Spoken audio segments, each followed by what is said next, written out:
back to the Overwater Player to Players interview series. Today, our guest is Mr. Andrew McKinney. You might know Andrew from his work with Pulp, Jarvis, Cocker, JTQ, the James Taylor Quartet, not the American acoustic guy, the funky English guy. We're going to be talking about his current projects, his Overwater basses, his advice for students, and what makes a great student. This is really key if you're thinking about going into studying. What are the qualities that really make these standout students every year? We're going to be talking about that. Andrew also works in the West End, so we're going to get into some of that, his advice for his younger self, and lots of other good stuff. It's worth saying right now that we are also selling strings again in our web shop. So these Overwater used to sell strings, for those of you that don't know. We had a little bit of a hiatus, but they are back in stock. You can get steel, nickel, extra long scale, standard scale.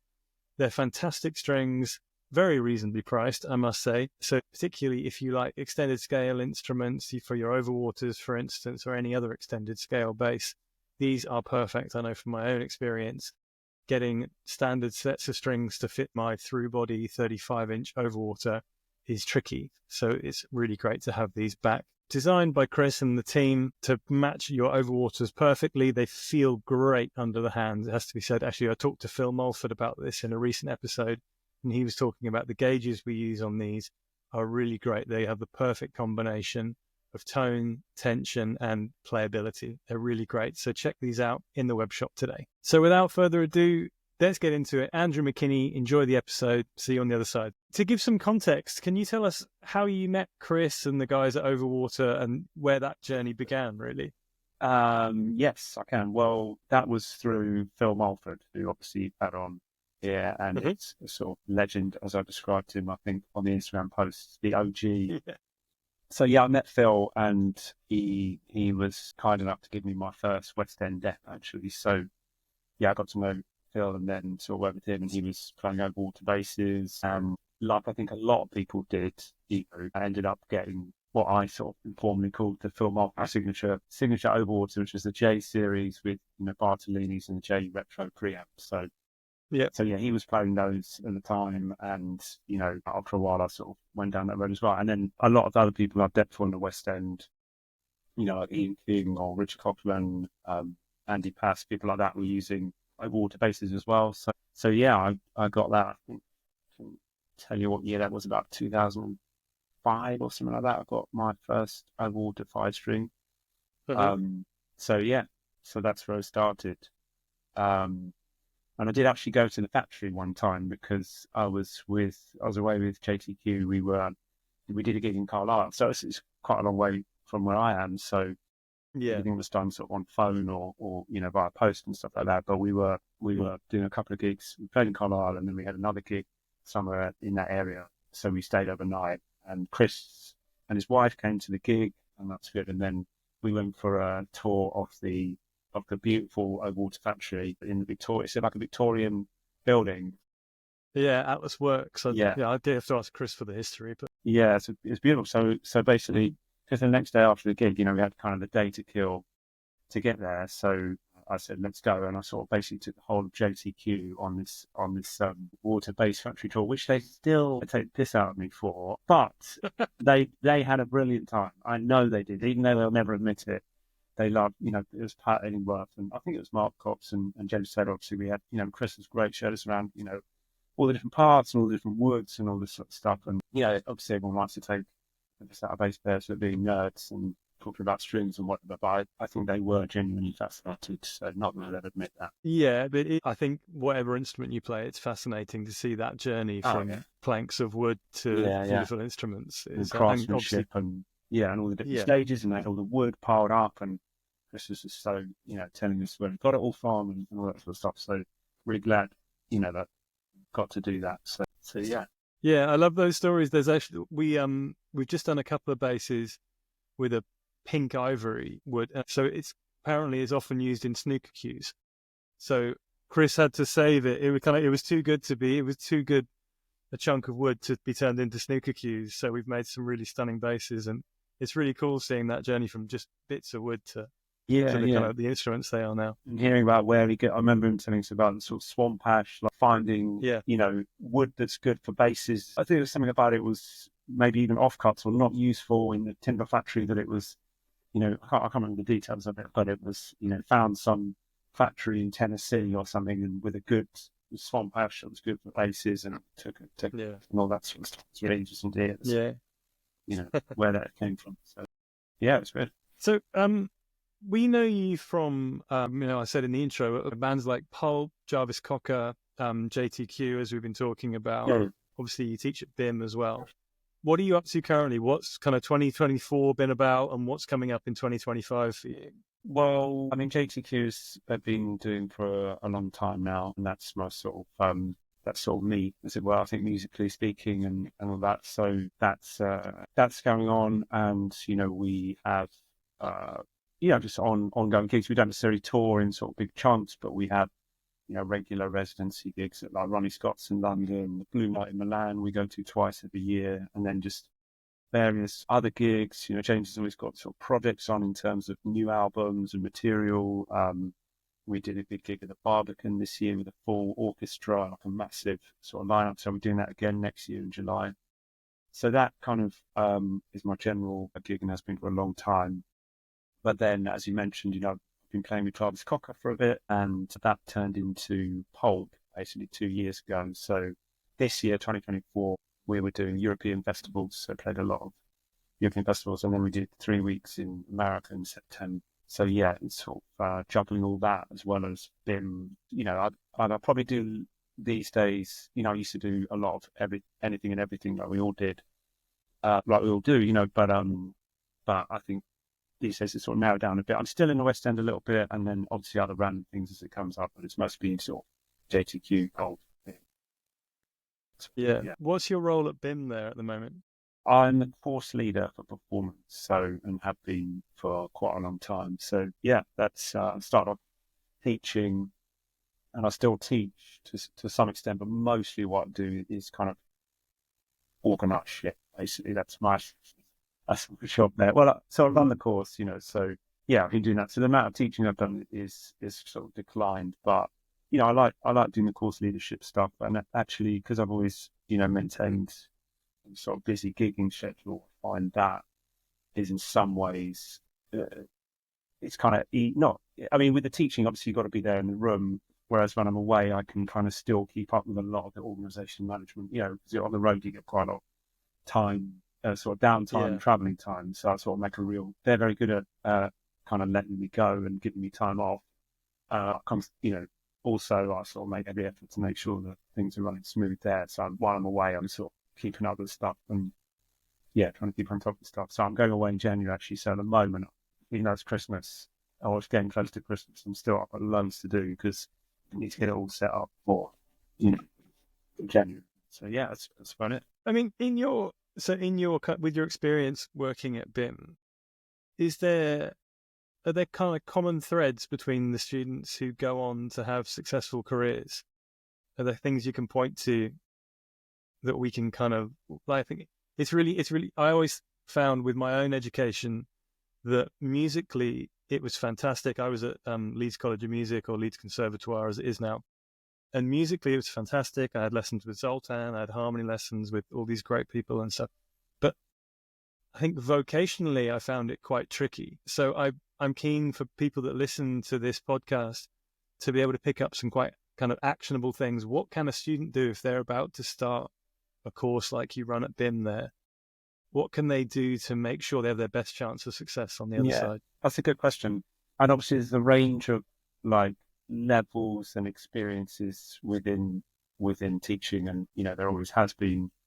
But there's always like people that do go on and make a success, out of it. And I think maybe, I don't know, I'm never sort of judgmental in that. And I've seen my role in sort of education and emphasis where we are trying to help people to improve and, grow as musicians and people and all that sort of stuff, and as well as bass players. And for some of them that, that won't mean necessarily an active career in the music industry. But that doesn't mean that it's not been it's been a waste of time. There's a lot of other benefits. So, said, we're just trying to take people from a place of where they're at to move them along and sort of grow and improve, like I said. but there are, people that come in the door already sort of fairly well versed in kind of what it takes and what's required. And there's still like a good amount of students like that coming through. And I don't know, I think above all else, really, I think it's just a sort of attitude to sort of music, and it's just the way that they apply themselves that makes the biggest difference.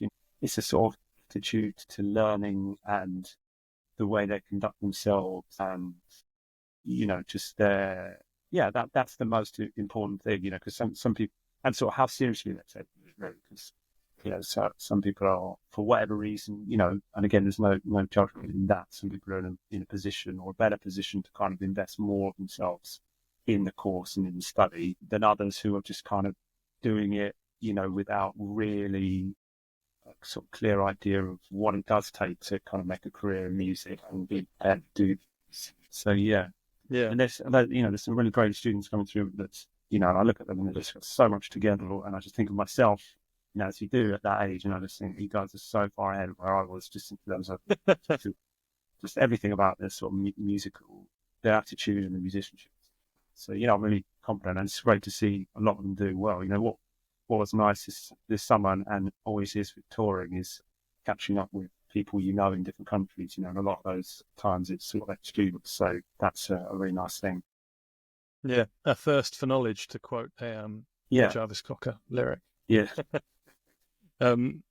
It's interesting. Is I've had the same experience, and doing quite big gigs with guys who are in their very early 20s, and I'm staggered by how switched on and how much of a plan they already seem to have. They're very, very much kind of know what they're about. And I think when I was that age, I was just, it took me most of my 20s, I think, to kind of even work out how I was supposed to go about doing this. Yeah. And what's nice also, actually, like I said, there's no judgment, because it's, music careers and sort of life is, hopefully long, so I've definitely met or interacted with students who at the time didn't seem very together and weren't really demonstrating those sort of skills, whether that be musical or attitude-wise or whatever, or didn't seem to be taken seriously.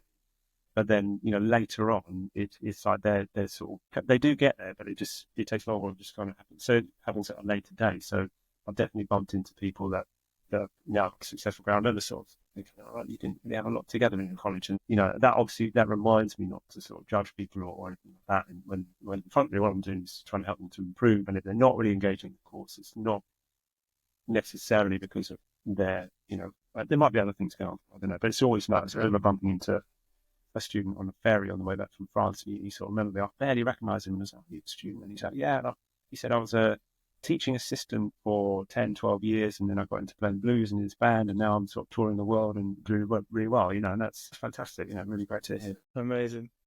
Yeah, I think that's a really cool point to remember, actually, because I think my question is almost trying to put it into like, tick this box, tick this box, tick this box, and you'll be successful. But there is more to university and the studying of music. There is more to it than getting gigs and making money on the other side. Yeah, definitely. Obviously that's kind of what it's marketed as, obviously, and what the initial thing is. But, you see other forms of growth and development, 3 years in a student's life from 18 to 21, which most of them are, they're just, there's a massive change, they all look completely different by the end of the course, probably got tattoos or whatever, I don't know, but you see growth and development, but in various forms, and that's what we're there for. Yeah, sure. Let's talk a bit about Jarvis and Pulp then, because there's enormous gigs, or gig, however you kind of think about the two entities. How did you get involved with? It was Jarvis you were involved with before Pulp reformed. Yeah, so I met like a lot of musicians' lives just through a sort of totally random death event or whatever. But I met Jarvis, I think, in 2006 when I was my friend John Calvert was playing with Heritage Orchestra, and they were doing a collaboration. They do a lot of those collaborations with different artists, like they've done things with Pete Tong or with Goldie or whatever. So, and they were doing one of the proms at the Royal Albert Hall, and it was the music of Scott Walker. And John, very last minute, says, "Something's come up with this record I'm producing. Can you cover this for me?" Because I knew Adam, the drummer, very well, Adam Betts, and sort of met the rest of them through BIMM. So yeah, very last minute, ended up doing this this kind of depth gig, yeah. And then there was 4 singers on the gig, Richard Hawley, Jarvis was one of them, as well as John Grant and Suzanne Sunford, and they all did a few Scott Walker songs. I'll be honest, I didn't really know a lot about at the time, but incredible music. So yeah, we did that, and then after it, I think basically what happened is Jarvis hadn't been doing music for a while, and he kind of, I don't know exactly the order of how it happened, but he basically got in touch and said, look, been offered this gig, or I'm doing this gig on New Year's Eve in Iceland, Sigur Rós Festival. So it's a message, Jarvis, will you play on, I'm putting a band, I've got some songs, putting a band together, and yeah, so that's how it started. And then over the next sort of 4 or 5 years, I suppose, the project was called Jarv Is, and we did albums, did a couple of albums, music for TV, film, anything that needed music for, we did that. So yeah, that was an incredible experience. And then 2 years ago, he said, oh, we're going to do a Pulp reunion. But us in the sort of Jarv Is band were thinking, okay, we won't be doing this for a while. But it turns out that the bass player wasn't going to do the tour. Sadly, the unrelated passed away in the interim. So yeah, and then myself and Emma Smith from the Jarvis band did that, and then Adam came in and played percussion. So we kind of sort of used members of Jarvis, sort of Pulp, and there's 4 original members of Pulp. And then yeah, so that was 2023. We did the sort of reunion tour, and then yeah, so everything we've done working with Jarvis and doing the Jarvis gigs was incredible. We did Glastonbury and all this, just loads of amazing experiences. And then when you say Pulp, like everything just kind of expands by 10 times. Yeah. So yeah, and then we've been doing that, since then. It kind of initially it was a sort of 15-day UK tour, UK and Ireland tour, but then we've been to sort of South America and Europe and America since then. So. And what kind of venues were you doing on the UK and Ireland tour? We did like Finsbury Park, like 30,000 people or something. So that's incredible. Massive gigs. So UK arenas basically, and we went to Dublin as well. So yeah, really, massive crowds. Having worked with Jarvis for a few years, which again was brilliant and amazing privilege, and very creative, and it's all writing new music, and that was really good.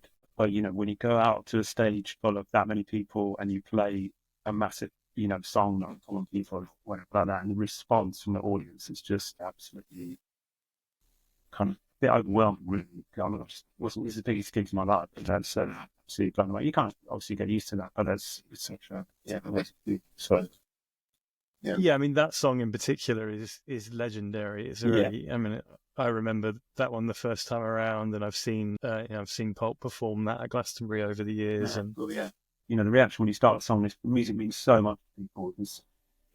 Just the experiences they had. I feel like I'm a sort of like observer in some ways. The best seat in the house. Just looking at the people out there and just seeing this is just it's such a privilege to be.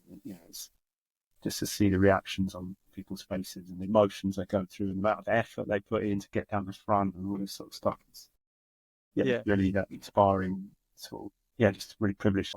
Is there any difference in your approach to your playing, or the way you're interacting with the other musicians when you go from doing clubs and theatres with JTQ to doing those kind of huge stadiums? Yeah, definitely. I mean, musically, it's a very different headspace to JTQ. But I mean, every band and every project has its own feel, doesn't it? So yeah. So, but those ones, they're quite different. So that's been a sort of challenge, and really something I've really sort of thrown myself into and really enjoyed. And then, in terms of the actual gig, just the scale of it is just. Like JTQ is like, I don't know, it's kind of the gigging I've grown up on, and I love to do it. It feels like it's I put my amp in the car, sort of drive to the gig, set up. There's us 4 in the band. You've got, there's maybe a sound engineer and a promoter or whatever. It's like a sort of fingers of your hands. You can count people involved with, and we're making music. I really love doing it. You're really close to the people that's involved. It's very kind of raw and real, and that's that. But then, if you're there's sort of doing a festival gig or something with headlining a festival gig with Pulp is just taking quite a long time to get used to, because all this stuff is happening and there's so many people involved, and it's all kind of, you're just like I don't know, I've had a quite sort of disorientating to begin with, because normally I'm sort of feel quite connected to everything that's going on, and it's all kind of, you kind of know everyone and you know everything. It's all kind of within touching distance. But like with a festival, they sort of start setting up the night before, so you're still in your hotel bed or whatever, and you all this stuff is happening, and all you've got to do is sort of go and play the bass, and it's really it was a really weird feeling, just feeling. And then like on that first UK tour, there was, I think, 70 people on the road. When you count them up, including the band, we had a 10-piece string section, but just the size of the operation, it's quite, I found it really daunting, And then you think, because everything's done, you have taps, everything's sort of set up. You just think, all I have to do is play the bass, and then of course you start getting really worried about that. You're really stressed about playing the bass, and normally that's easy. So yeah, but obviously you get used to it, and it's such a great feeling, that because that whole thing, the whole sort of family, we're all kind of working towards the same thing, and everyone is excited, about the show. So yeah, I've been the sort of most nervous I've ever been, but also it's like I said, the best gigs I've ever done, really. So in a lot of ways. So. Yeah, it's very cool. I still have a hard time actually when you go from the intro starts playing and the tech hands you a bass and you just walk on. You haven't even tuned it. I still have a hard time believing it's going to be in tune. I think I get to when the moment I get a break at the end of the first number or whatever it's going to be. The first thing I do is look down at my pedal board and I just have to. It's a habit. It's very weird to just be handed a bass and I found I needed to do things to kind of keep myself grounded. So like, because I was just standing there thinking, I don't have to do anything. I don't have to carry a plectrum. It's like, it's just all there. I'm just sort of like wafting along, like in this completely untethered feeling. So I make, now you sort of develop routines. Okay, I go and get I've got like a spare bass. So I go and make sure I sort of warm up, and just to kind of, not that it's kind of like technically demanding in a way like a JTQ gig is, but just to kind of feel grounded and connected. And then, yes, the show starts with a bit of a long intro, so I have got time. So I check every single setting on every single pedal, even though I don't need to. I tune everything. Yeah. And then the gig starts, and I just really focus. I basically don't look at anything. Basically, this is my sort of strategy. I kind of, because it's quite overwhelming to sort of look up and to sort of take it all in. So I just kind of, basically, I only kind of start looking up about when I feel comfortable, ready to sort of, because I don't know if that feels weird, but just to sort of, it's too much to deal with to start with. So I just focus on this sort of small area, get everything, start playing, is everything okay, and then gradually I can feel like I'm like let the audience in. What are your early influences? You say, I mean, like JTQ sounds like that's kind of your bag musically. So what were the kind of players and bands that influenced you growing up? Yeah, well, definitely JTQ. But, I sort of started off listening to, Guns N' Roses and Metallica and that stuff with my mates, and we started a band, and that was good. And then, I got, then sort of acid jazz thing happened, because, and I sort of heard Jamiroquai at the time, just completely changed I'd not really heard anything like that before. And, that listening to sort of Too Young to Die and stuff completely changed my musical life in an instant, really. I was like, wow, there's music like this with great bass lines and melodic and all this. Yeah, just absolutely loved it. And that was really influential. So sort of from then, I just sort of hoovered up anything kind of acid jazz related at the time. So I loved, Jamiroquai and Brand New Heavies, and then JTQ, Mother Earth, Corduroy, those sort of bands. Anything on acid jazz label, I would do that. I was going to the Jazz Cafe to see gigs, saw JTQ and all that sort of stuff. And then, from that, I remember sort of reading something about Jamiroquai saying how influenced he was by Stevie Wonder. And at that point, I just knew Stevie Wonder did I Just Called to Say I Love You, which I thought was a piece of 80s rubbish, So I was like, but then, you need to check out Songs in the Key of Life. And I was like, okay. I didn't have the cool parents, that were listening to all that sort of stuff. So I kind of, my parents are cool, but not music in that sort of music. But yeah, so then it's the 70s. So then, that sort of opened up the whole world, and a lot of that, kind of cyclical nature, that sort of 90s music was based.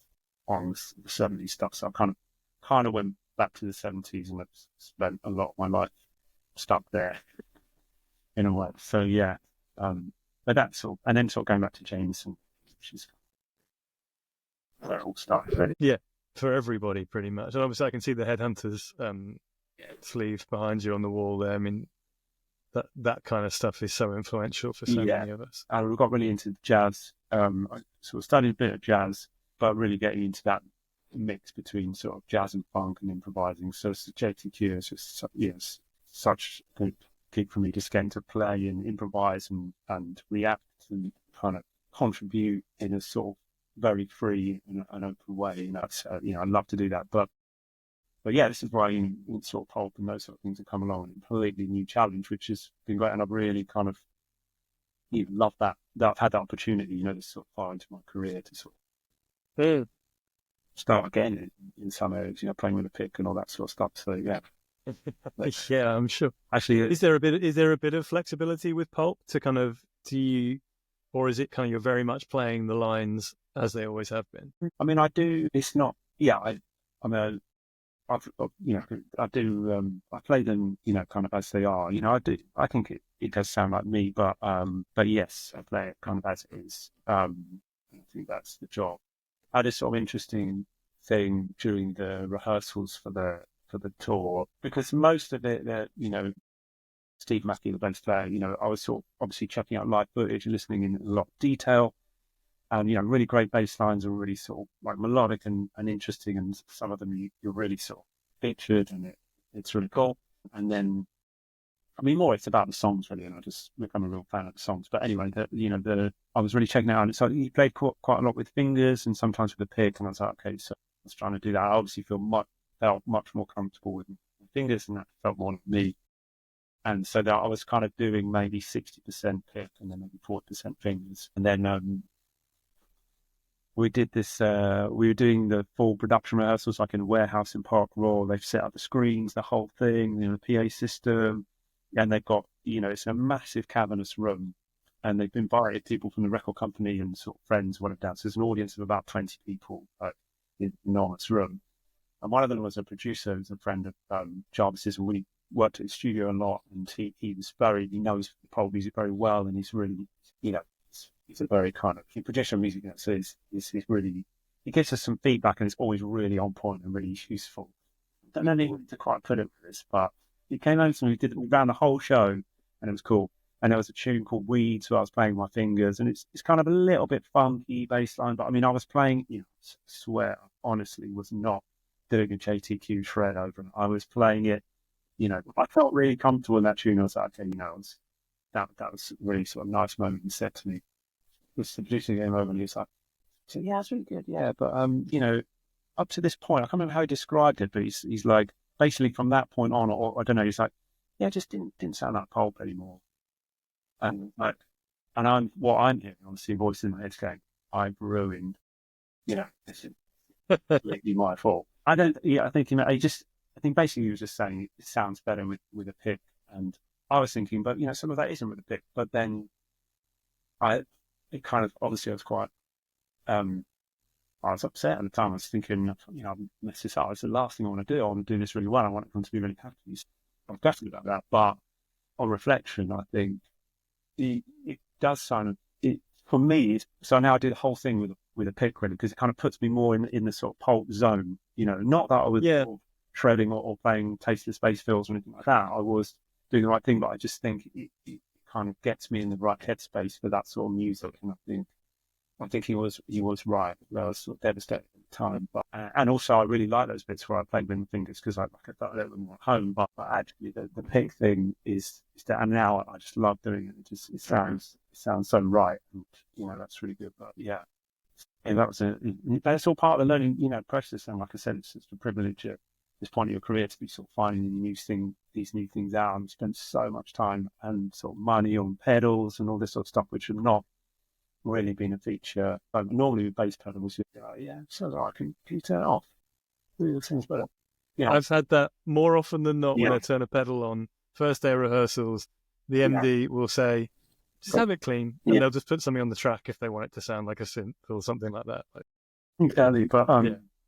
But yeah, what's been interesting with Jarvis and then going to Pulp as well, it's like I've been spent my career sort of focusing on playing really sort of solid, you know, it's not R&B influence, but like really great sort of, I've been both trying as much as I can to get great sound, great time, and just that's been my goal the whole time. But in this sort of sphere, obviously those things are still, crucially important, but it's the sort of, I see it more as like texture, this kind of texture, which is about the sound, which is it's partly the way you're playing it, but also this is why, sort of end up amassing sort of collection of pedals. And through the rehearsal process, you end up, because we're sort of rehearsing for so long, kind of tweaking things and whatever, you end up with quite a big pedal board because you go, well, I've got this thing just for that particular few bars here. And it's a really nice thing to do. And it's, been loads of fun.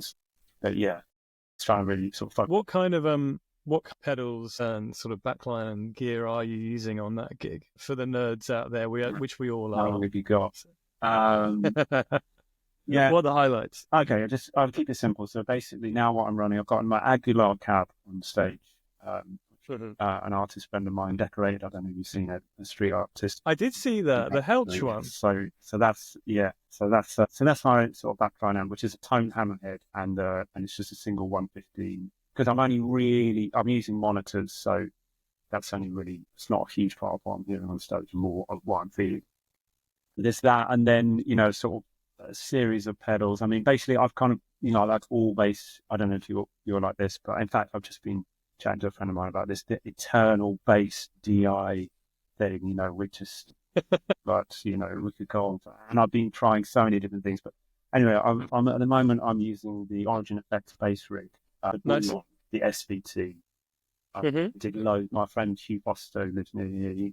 He's got some pedals as well. We sort of got on and I've done loads of AB recordings and all this. And I think for what I needed for that, which is I'm playing the P bass with a pick, I need quite a sort of thickened sound. It can sound a bit twangy by itself. So that is quite good. That is kind of what I've arrived at for that particular sort of setting. And then I've got, various sort of fuzz, 2 fuzz pedals, octave, 2 distortion pedals, delay, all these things I've never used, delay, wah, So I try and keep it to like a certain pedal board size so I don't go overboard. But yeah, that's it. And I've got my eternal my P bass. Yeah, obviously I've used Overwater basses a lot, a hell of a lot. It's okay. You're allowed to say P bass on this podcast. Strings, it's fine. J series, fretless.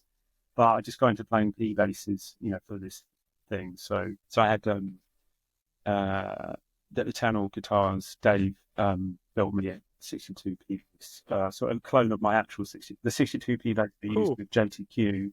He repretted it for me, and then I was looking for, because with pop and stuff, often I don't have my bass. It's don't know where it is.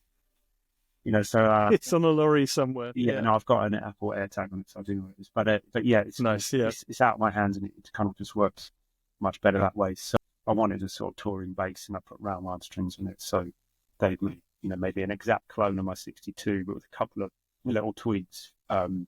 So that's what I use as my touring bass for that. So. Hugh's a great guy to get into gear and pedal chat with. He really knows his stuff. And, yeah, well, I just found out. If anyone doesn't know, Hugh Foster also has a great YouTube channel. Exactly, yeah. So look him up. And he's also just had a baby. As my baby was crying upstairs, I was thinking about you. Yeah, he's probably in a similar situation right now. We've lived really close to each other for a long time and never realised, because I saw him online and we love all his videos and his content and stuff, and amazing. And then I remember I sent a message, do you live near me? And I can almost see his house from my window. Yeah, but so we've been getting to know each other recently.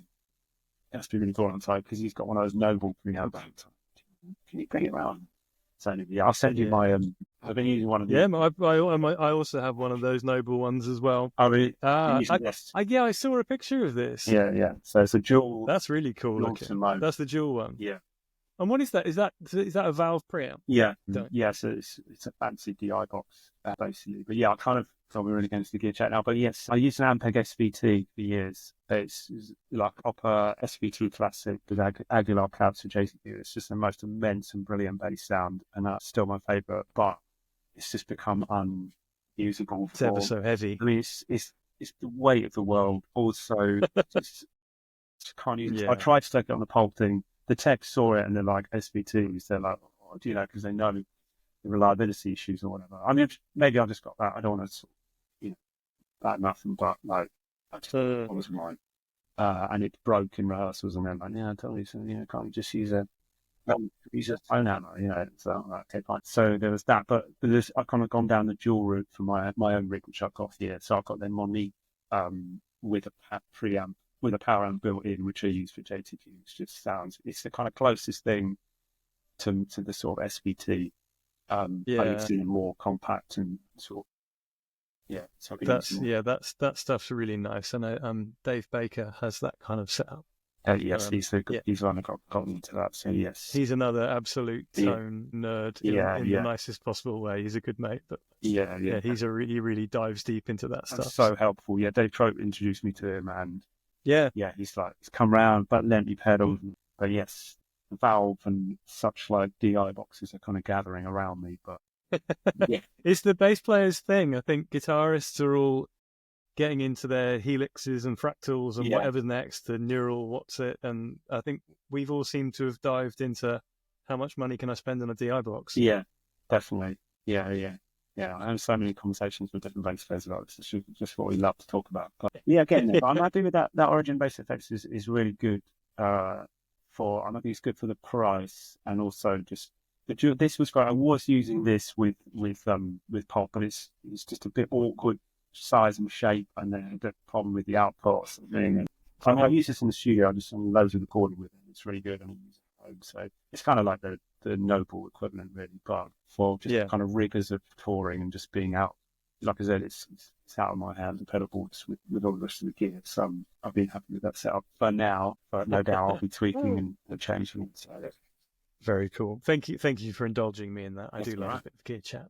Finally, then, we always finish on what advice would you give to your younger self? So if you're that guy about to start music college or wherever you are when you're kind of 18, 19, how can you help that guy be a happier, healthier, more successful bass player? Lucky and happy with the way things have turned out. I went to music college just for a year, because I didn't think I went to do a bass tech 1 year diploma, and I had a place at university to go and do environmental science at uni, because I didn't even do music A level or anything like that. So, and then I went there and I was like, actually, this is good. I like doing this, and I think I can make a go of it. So then I ended up sort of staying and not going to do science. Yeah, I think just it's going to be okay. You will. This will work out all right. So just sort of reassurance, really. But I don't know whether maybe just not. Maybe that made me work extra hard or something. Just feeling like I always sort of felt like I was playing catch up. So that did really kind of that was quite motivating for me. I think playing with better musicians and stuff like that. So yeah, I think it'll be all right in the end. Well, I'm still hoping. That'll be the case, but yeah. Did you come into it a little bit late? You say like you're playing catch up. I think I got my first bass on my 15th birthday. Yeah. So I was very motivated from the get-go. And I definitely feel like in many ways, whilst there were certain things I knew I was kind of behind people in, I was always trying to go a little bit harder than a lot of people because I had a bit of an inferiority complex, I think, apart from anything else. Yeah, same. I think. Yeah, I was 14, but I've been playing the cello, so I've been doing music and was very involved in sort of music at school and doing the sort of weekend county music school thing. I don't know if you did something like that, but yes, I was very involved in that. And then I don't know, I just just was surrounded by musicians that I just felt more further along, more talented or whatever, so I did. I was very serious about the music that I did, but I just never thought it would be me, so. But then I got to college, and I think college was good at kind of, because they were very into just kind of structured self-development, which you could do in any kind of field, but in the field of music, if you break things down and work on them, you can get better, and you can, and it kind of showed me that you can achieve those things. I think obviously people sort of focus on sort of natural talent and all that sort of thing, and obviously to a certain extent, but you can't obviously be objective about judging yourself on that. But it just showed me that things you can focus and work on stuff and get better, and you can achieve those. You can achieve anything if you put your mind to it. But it's kind of true. You've had it sort of structured and kind of, and you put the work in. It is achievable. So that's 100%. It doesn't have to be as mysterious as I think it seems sometimes. Like, yeah, there's a certain amount of natural talent involved, but also if you practice X, Y, and Z, and you do your kind of hour a day or whatever kind of level you're at. Yeah. I've taught a lot of kids over the years who I said 10 minutes a day too, but it's that as long as you're checking in with the instrument regularly and you have a plan, so you're continuing to build. It's like anything else. It's like trying to get better at running a marathon or going to the gym or whatever. Like, if you do the work, you will get better. Yeah, and I think the persistence and the regularity is key.